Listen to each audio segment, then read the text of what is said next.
우리가 매일 살아가는 일상은 분주하고 빠릅니다. 눈을 뜨자마자 해야 할 일들이 떠오르고 마음은 늘 바쁘게 움직입니다. 그렇게 하루를 보내다 보면 말씀을 읽을 시간이 없었다는 이유로 마음 한편이 허전해질 때가 있습니다. 그러나 말씀은 단순히 읽어야 할 종교적 의무가 아니라 하나님께서 오늘 우리에게 주시는 생명의 숨결입니다. 말씀은 우리의 영혼을 깨우고 길을 잃은 마음을 다시 제자리로 이끌어줍니다. 많은 사람이 신앙생활을 하면서도 말씀을 꾸준히 가까이 하기 어려워합니다. 하지만 말씀을 떠난 믿음은 뿌리 없는 나무와 같습니다. 잠시 자랄 수는 있어도 바람이 불면 쉽게 흔들립니다. 하나님은 우리가 매일 말씀을 통해 그분의 음성을 듣고 삶의 방향을 새롭게 하기를 원하십니다. 말씀을 가까이 하는 습관은 신앙의 깊이를 만드는 가장 실제적인 훈련입니다. 오늘은 매일 말씀을 가까이 하는 습관을 어떻게 세워갈 수 있는지, 그리고 그 습관이 우리의 영혼에 어떤 변화를 가져오는지를 함께 나누려고 합니다. 첫째, 말씀은 정보가 아니라 하나님과의 대화라는 것을 기억해야 합니다. 우리는 종종 말씀을 읽을 때 그것을 공부하듯이 접근할 때가 있습니다.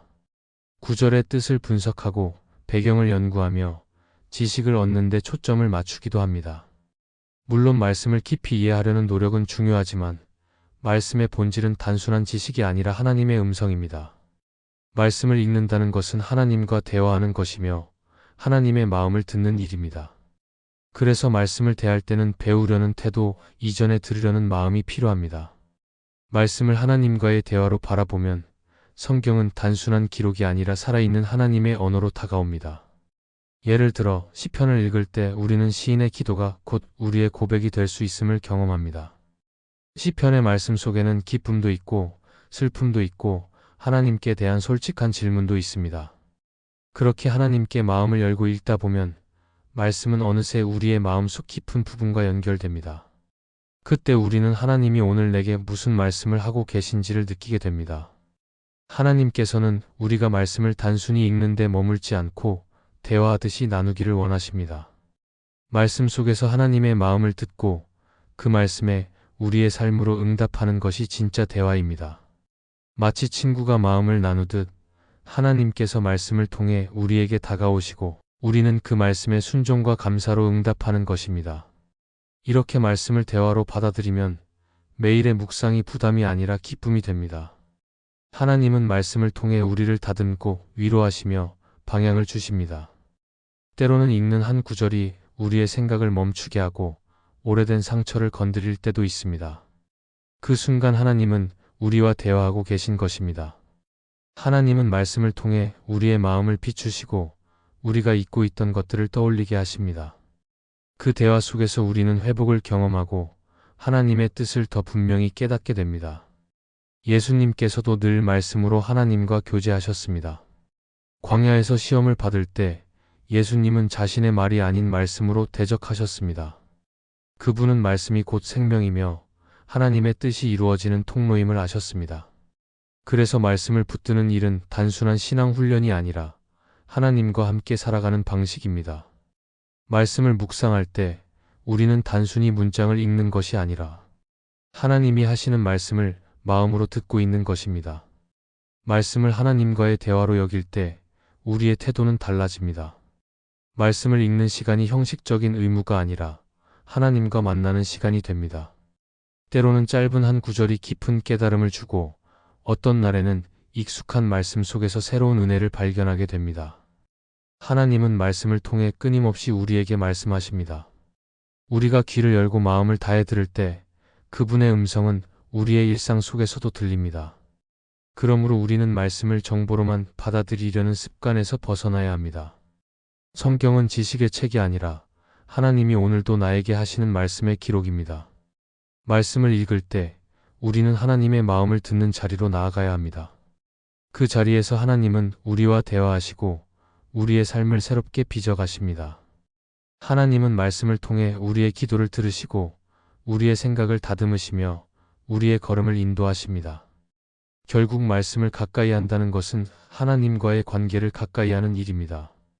말씀을 통해 우리는 하나님을 더 깊이 알게 되고 그분의 뜻을 따라 살아가게 됩니다. 매일의 말씀은 하나님이 주시는 사랑의 초대이며 우리가 그 초대에 응답할 때 하나님과의 대화는 계속 이어집니다. 말씀을 통해 하나님께 마음을 여는 사람이 결국 신앙의 길에서 흔들리지 않습니다. 말씀은 단순한 글이 아니라 살아계신 하나님의 숨결이며 그분이 우리와 함께 하신다는 증거입니다. 둘째, 말씀을 가까이 하면 유혹의 목소리는 점점 작아진다는 것을 기억해야 합니다. 우리는 살아가면서 수많은 선택의 순간을 맞이합니다. 때로는 옳은 길과 잘못된 길 사이에서 마음이 흔들리고 눈앞의 이익이 하나님의 뜻보다 더 매력적으로 느껴질 때도 있습니다. 그러나 말씀을 가까이 하는 사람은 그 유혹의 소리에 쉽게 넘어가지 않습니다. 왜냐하면 말씀은 단순한 글이 아니라 영혼의 방향을 지켜주는 하나님의 음성이기 때문입니다. 말씀은 우리의 마음을 비추는 빛이며 어둠 속에서 길을 잃지 않게 하는 등불이 됩니다. 유혹은 언제나 조용히 다가옵니다. 처음에는 작고 사소한 생각으로 시작되지만 마음이 말씀으로 채워져 있지 않으면 그 작은 유혹이 점점 자라서 우리의 마음을 삼킵니다. 그러나 말씀을 매일 묵상하고 마음에 새기면 그 말씀은 우리 안의 분별의 눈을 열어줍니다. 세상의 말과 하나님의 말씀이 부딪힐 때 말씀으로 훈련된 마음은 자연스럽게 진리를 선택하게 됩니다. 마음속에 말씀이 자리를 잡으면 거짓된 속삭임은 더 이상 우리를 흔들 수 없습니다. 예수님께서 광야에서 시험을 받으셨을 때 마귀는 끊임없이 유혹했습니다. 배고픔을 이용해 떡으로 돌을 만들라 유혹했고 교만을 자극하며 자신을 드러내 보이라 했습니다. 그러나 예수님은 그 어떤 유혹에도 넘어가지 않으셨습니다. 그분은 감정으로 대하지 않고 말씀으로 대응하셨습니다. 사람은 떡으로만 살 것이 아니라 하나님의 입에서 나오는 모든 말씀으로 산다고 하시며 말씀으로 유혹을 이기셨습니다. 예수님이 보여주신 것은 단순히 인내가 아니라 말씀이 마음의 중심을 지킬 때 어떤 시험도 넘어설 수 있다는 진리였습니다. 우리의 신앙도 마찬가지입니다. 말씀을 가까이 할수록 세상의 소리가 작아집니다. 말씀은 마음의 중심을 붙들어주며 무엇이 하나님의 뜻인지 분명하게 구분하게 합니다. 반대로 말씀이 멀어지면 우리는 감정과 상황에 따라 흔들리게 됩니다. 하나님보다 사람의 말이 더 크게 들리고 일시적인 유혹이 진리보다 더 강하게 느껴질 때가 생깁니다. 그러나 말씀을 통해 마음을 세우면 그 어떤 유혹도 쉽게 들어오지 못합니다. 말씀은 우리 마음의 문을 지키는 문지기와 같습니다. 또한 말씀은 우리 안의 욕망을 다스립니다. 유혹은 언제나 우리의 욕망을 이용하지만 말씀은 그 욕망의 중심을 바꾸어 줍니다. 예를 들어 누군가의 성공을 부러워할 때 말씀은 마음속에서 속삭입니다. 진정한 만족은 하나님 안에 있다는 것을 기억하라고. 또 분노나 상처로 인해 마음이 요동칠 때 말씀은 용서와 사랑을 떠올리게 합니다. 이렇게 말씀은 우리 안의 욕망을 조용히 다스리며 하나님께서 원하시는 마음으로 이끌어 갑니다. 하나님은 우리가 넘어지지 않도록 말씀을 주셨습니다. 그러나 우리는 종종 말씀보다 감정에 먼저 반응합니다. 순간의 유혹이 달콤하게 느껴질 때 말씀은 경고의 신호를 보냅니다. 지금 그 길은 내가 원하는 길이지만 내가 준비한 길은 아니라고 말씀하십니다. 그 음성에 귀를 기울이면 마음은 점점 안정되고 평안을 되찾게 됩니다. 말씀은 단지 죄를 막는 수단이 아니라 우리의 영혼을 평안으로 이끄는 하나님의 손길입니다. 다윗은 시편에서 이렇게 고백했습니다. 내가 주의 말씀을 내 마음에 두었나이다. 이는 내가 주께 범죄하지 아니하려 함이니이다. 다윗은 자신의 마음을 지킬 힘이 말씀에 있음을 알고 있었습니다. 말씀을 마음에 새기면 죄의 유혹이 다가올 때마다 그 말씀이 먼저 떠오릅니다. 그 한 구절이 마음을 붙들고 넘어지지 않도록 지켜줍니다. 우리가 아무리 연약해도 말씀은 우리를 넘어지지 않게 붙잡는 능력이 됩니다. 그러므로 말씀을 가까이 한다는 것은 단순히 신앙의 습관을 가지는 일이 아닙니다. 그것은 내 마음을 보호하는 영적인 울타리를 세우는 일입니다. 유혹이 찾아올 때마다 말씀은 그 문 앞을 지키며 우리가 잘못된 길로 가지 않도록 이끌어줍니다. 하나님은 우리가 세상 속에서 무너지지 않도록 말씀을 통해 끊임없이 우리를 도우십니다. 결국 말씀을 가까이 하면 유혹은 점점 힘을 잃게 됩니다. 유혹이 사라지는 것이 아니라 말씀의 빛이 더 밝아져 어둠이 설 자리를 잃게 되는 것입니다. 말씀을 가까이 하는 사람은 세상 속에서도 흔들리지 않고 하나님이 주신 진리 위에 굳게 서게 됩니다. 그래서 말씀을 읽고 묵상하는 일은 하루를 지탱하는 힘이며 믿음을 지키는 가장 실제적인 방법입니다. 하나님은 오늘도 그 말씀을 통해 우리를 부르시며 유혹의 소리보다 더 깊은 진리의 음성으로 우리를 이끌고 계십니다. 셋째, 말씀은 우리의 감정을 다스리는 하나님의 손길이라는 것을 기억해야 합니다. 사람의 마음은 언제나 일정하지 않습니다. 기분이 좋을 때는 감사가 쉽게 나오지만 마음이 무너질 때는 작은 일에도 쉽게 흔들립니다. 때로는 이유를 알 수 없는 불안이 찾아오고 설명할 수 없는 슬픔이 마음을 덮을 때도 있습니다. 그러나 하나님은 그런 우리의 감정을 외면하지 않으시고 말씀을 통해 다스리십니다. 말씀은 우리의 감정을 억누르는 것이 아니라 그 감정을 하나님의 손에 올려드리게 하는 통로가 됩니다. 우리가 말씀을 가까이 할 때 하나님은 그 말씀을 통해 우리의 마음을 다듬으십니다. 분노로 가득 찬 마음에는 용서의 말씀을 주시고 낙심한 마음에는 소망의 말씀을 주십니다. 그리고 혼란스러운 생각 속에서는 진리의 말씀으로 질서를 세워주십니다. 이렇게 하나님은 말씀을 통해 우리의 감정을 직접 만지십니다. 말씀은 단순한 지식이 아니라 하나님의 손이 닿는 자리입니다. 감정이 요동칠 때 말씀을 붙잡으면 하나님은 그 흔들림 속에서 우리의 마음을 다시 세워주십니다. 성경 속 엘리야는 큰 사명을 감당한 선지자였지만 어느 날 지쳐버렸습니다. 갈멜산에서 놀라운 승리를 경험했지만 그 후에 무너졌습니다. 그는 광야로 도망쳐 하나님께 자신의 생명을 거두어 달라고까지 말했습니다. 그러나 하나님은 그를 꾸짖지 않으시고 말씀으로 다가오셨습니다. 큰 바람이나 지진, 불속이 아니라 세미한 음성으로 말씀하셨습니다. 그 조용한 말씀은 엘리야의 지친 마음을 회복시켰고 다시 사명을 향해 일어서게 했습니다. 이처럼 하나님은 말씀으로 우리의 감정을 어루만지십니다. 우리가 아무 말도 할 수 없을 때조차 말씀은 우리를 품고 위로합니다. 감정은 늘 우리의 신앙을 흔드는 요소가 됩니다. 그러나 감정이 우리의 주인이 되어서는 안 됩니다. 말씀은 감정보다 앞서야 하며 감정은 말씀 아래에 있어야 합니다. 우리가 말씀을 붙잡을 때 감정은 제자리를 찾습니다. 슬픔 속에서도 감사할 수 있는 이유, 두려움 속에서도 평안을 느낄 수 있는 이유는 바로 말씀이 그 마음을 붙들고 있기 때문입니다. 하나님은 우리가 감정에 끌려 다니지 않고 말씀 안에서 감정을 다스리며 살기를 원하십니다. 말씀은 우리의 내면에 질서를 세웁니다. 감정이란 물결이 아무리 거세도 말씀이라는 닻이 있다면 그 마음은 결코 떠내려가지 않습니다. 많은 사람들은 감정이 가라앉기를 기다리며 시간을 보내지만 말씀을 붙드는 사람은 그 시간 속에서도 하나님이 일하고 계심을 믿습니다. 감정은 변하지만 말씀은 변하지 않습니다. 그 변하지 않는 말씀이 우리의 마음을 붙들어줄 때 우리는 상황에 휘둘리지 않고 하나님의 평안을 경험하게 됩니다. 또한 말씀은 우리를 스스로 이해하게 합니다. 우리가 화가 나거나 낙심할 때 말씀은 우리의 마음을 비추어 그 감정의 근원을 보게 합니다. 말씀은 거울과 같아서 감정의 깊은 곳에 있는 두려움이나 상처를 드러냅니다. 그리고 그곳에 하나님의 위로를 비추십니다. 우리가 말씀 앞에 설 때 하나님은 감정을 정죄하지 않으시고 치유하십니다. 눈물의 이유를 아시고 그 마음에 다시 평안을 심어주십니다. 하나님은 감정의 주인이십니다. 우리가 기쁠 때도 슬플 때도 두려울 때도 하나님은 말씀으로 그 마음을 다스리십니다. 그래서 말씀은 감정을 억누르는 것이 아니라 하나님께서 그 감정 속으로 들어오시게 하는 길입니다.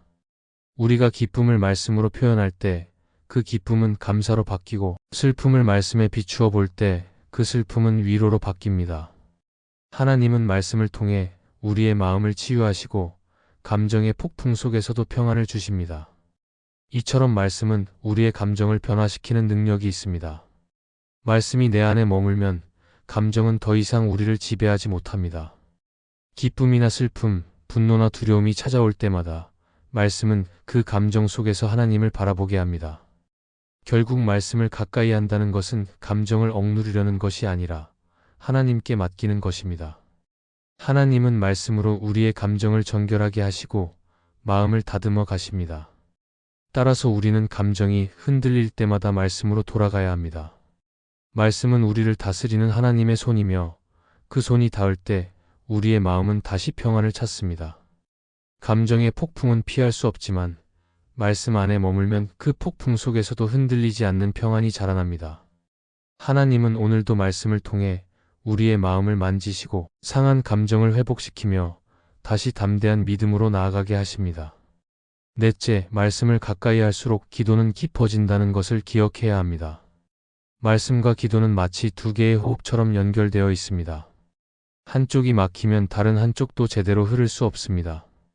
말씀은 하나님께서 우리에게 하시는 말씀이며 기도는 우리가 하나님께 드리는 대화입니다. 그래서 말씀을 가까이 할수록 기도는 자연스럽게 깊어지고 진심이 담기며 방향이 분명해집니다. 말씀은 기도의 언어를 풍성하게 하고 기도는 말씀의 의미를 우리의 삶 속에서 살아있게 만듭니다. 많은 사람들은 기도가 막힐 때 자신의 마음이 식은 것 같다고 생각합니다. 그러나 기도의 막힘은 종종 말씀의 부족에서 비롯됩니다. 말씀이 마음속에 머물지 않으면 기도는 점점 힘을 잃고 형식으로 변하게 됩니다. 반대로 말씀이 마음에 새겨질 때 우리는 하나님의 뜻을 더 분명히 알고 그 뜻에 맞게 기도하게 됩니다. 하나님이 어떤 분이신지 무엇을 원하시는지를 말씀을 통해 깨달을 때 우리의 기도는 더 이상 막연한 소원이 아니라 하나님의 뜻에 닿는 대화가 됩니다. 예를 들어 시편을 묵상할 때 우리는 수많은 기도의 언어를 배우게 됩니다. 시편 속에는 감사와 찬양뿐 아니라 슬픔과 절망, 심지어 분노와 혼란도 담겨 있습니다. 그 안에서 우리는 하나님께 솔직히 나아가는 법을 배웁니다. 말씀을 통해 기도할 때 우리의 기도는 더 이상 완벽한 문장을 만드는 일이 아니라 있는 그대로의 마음을 하나님께 올려드리는 시간이 됩니다. 하나님은 우리가 진심으로 나아올 때 그 기도를 가장 기쁘게 받으십니다. 팀 켈러는 그의 책 기도에서 말씀과 기도의 관계를 이렇게 표현했습니다. 말씀은 하나님께서 우리에게 하신 말씀이며 기도는 우리가 그 말씀에 응답하는 것이다. 즉, 말씀은 기도의 출발점이자 방향을 잡아주는 나침반이라는 뜻입니다.